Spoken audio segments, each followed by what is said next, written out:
স্পষ্ট যে ভাৰতৰ কেন্দ্ৰ চৰকাৰ আৰু অসমৰ ৰাজ্য চৰকাৰ এটা শ্বেতপত্ৰ দিয়ক যে জল জীৱন আঁচনিৰ বাবে কিমান কোটি টকা মুকলি কৰা গ'ল আৰু এই কোটি টকাবোৰ ক'ত গ'ল। যেতিয়া ঠিকাদাৰবোৰ পে'মেণ্ট পোৱা নাই, ৰাইজে জল পোৱা নাই, তো এই পইচা গ'ল ক'ত?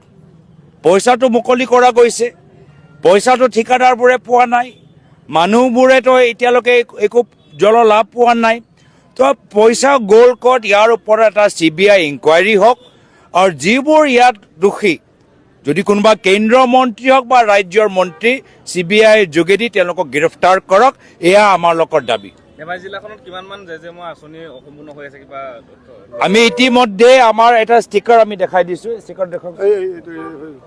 আমি এটা ষ্টিকাৰ এনেকুৱা প্ৰিণ্ট কৰিছোঁ, এনেকুৱা এটা ষ্টিকাৰ।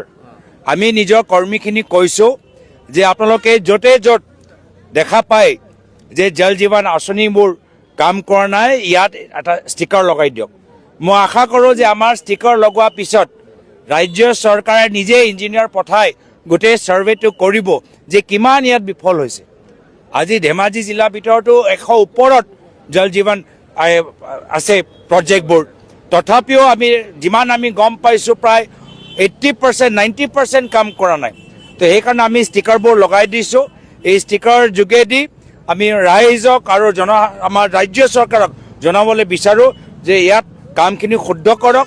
আৰু ইয়াৰ উপৰি যে এইবোৰ যে বিফল স্কিমত যে কোটি কোটি টকা কোনোবাইতো খালে, ঠিকাদাৰে পোৱা নাই, মানুহে পোৱা নাই, তো পইচা নিশ্চয় কাৰোবাৰ জেপত গ'ল। কাৰ জেপত গ'ল তাৰ ওপৰত CBI তদন্ত হওক।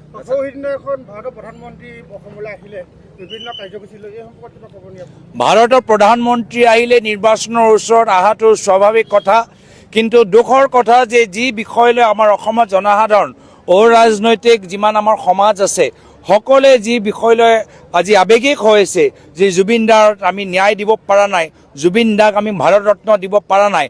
2 দিন থাকিলে প্ৰধানমন্ত্ৰী BJP দলৰ কাৰ্যালয়লৈ গ'ল, কিন্তু জুবিন ক্ষেত্ৰত যাবলৈ সময় নাপালে, জুবিন দাৰ পৰিয়ালবৰ্গক লগ পাবলৈ সময় নাপালে। ইয়াৰ এক বিপৰীত আমাৰ ৰাহুল গান্ধী ডাঙৰীয়াৰ ব্যৱহাৰ।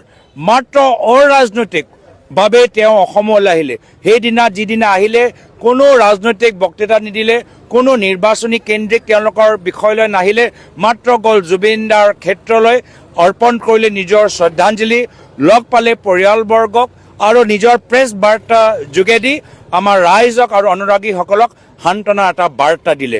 একে অৱস্থা মণিপুৰত এবাৰ নহয় দুবাৰকৈ ৰাহুল গান্ধী ডাঙৰীয়া মণিপুৰলৈ গ'ল, তেওঁলোকৰ আৱেগ বুজ ল'লে আৰু তেওঁলোকক সান্তনা প্ৰদান কৰিলে।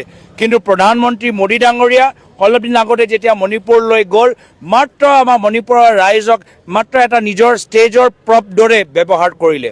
অসমত আমি দেখা পাইছোঁ ক'ত তেওঁ কেমেৰা, ক'ত লাইট পৰিব, লাইটটো তেওঁৰহে চেহেৰাৰ ওপৰত পৰিব লাগে, মুখ্যমন্ত্ৰীৰ ওপৰত, অসমৰ মুখ্যমন্ত্ৰীৰ ওপৰত লাইট পৰিব নালাগে, খালী প্ৰধানমন্ত্ৰীৰ চেহেৰাটো ওলাব লাগে।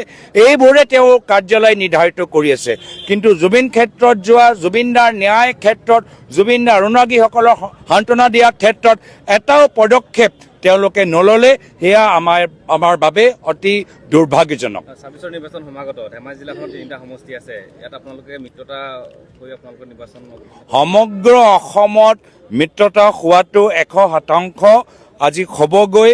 ইয়াত নিশ্চিত 100% নিশ্চিত। যিদৰে UDF লগত আমাৰ এলায়েন্স কৰাৰ সম্ভাৱনা শূন্য, এলায়েন্সৰ লগত আমাৰ বেলেগ বিৰোধী দলৰ লগত এলায়েন্স কৰাটো 100% নিশ্চিত।